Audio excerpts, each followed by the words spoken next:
Llegiré La crida de la rabosa. La tenim en aquest llibre d'ací i és una rondalla d'Enric Valor adaptada per Jordi Raül Verdú. Això va anar i era un gat molt sabut que cada nit passejava per la vora d'un mas. Una volta era nit fosca, el cel estava tapat de núvols i amenaçava. «Quina nit més bona!», es deia el gat alhora que s'esmolava les ungles en una soca. És veritat, s'acostava el millor temps, negre i misteriós, per a les seues aventures secretes. Però, tot i així, no se'n refiava, perquè a mitjanit era quan solia baixar la rabosa, la seua enemiga, la que menja tant de gat com ell menjava ratolins. Així que rondava per la vora del mas tot satisfet, però amb una orella tesa. I ja se ho deia ell, de sobte va sentir la fressa d'unes petjades cauteloses i ràpides. Entre la foscor va veure relluir dos estels arran de terra que avançaven cap a ell. La rabosa se li venia al damunt.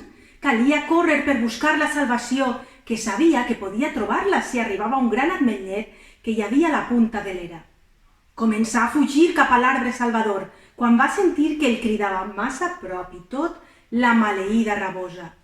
«Espera't, gat, espera't!»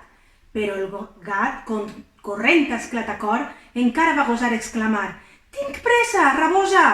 Espera't! No sigues poregós, que t'he de dir una gran cosa!», va prosseguir ella mentre la caçava. Quan el gat va arribar a la soca de l'ametler, cap amunt, es va enfilar al cimal més alt de l'arbre. La rabosa, de tan de pressa com corria, no va poder aturar-se a temps i va topar de nassos contra la soca. I allà es va quedar perquè és sabut que no poden pujar als arbres. «Escolta, amic gat», digué amb veu molla i pausada. «Ja t'escolte, ja. Què volies contar-me?», feia el gat, ja ben segur allà dalt.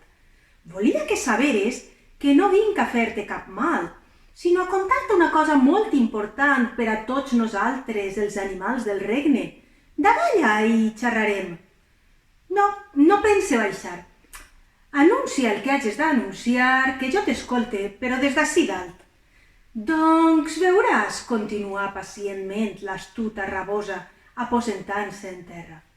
«Com que fa tant mal oratge i per tal que no patim tant les bèsties que habitem a la muntanya, les autoritats han fet una crida avisant que d'ara en avant no ens hem de menjar els uns als altres». La veu de la rabosa era cada vegada més dolça i convincent. «Així que bé, pots baixar tranquil de l'ametler i xerrar tot allò que voldràs amb mi». «Ah, sí?», va respondre el gat, que era ben astut. «Està molt bé això que em contes, raboseta, i estic però que molt content de sentir-ho. Ara davallaré.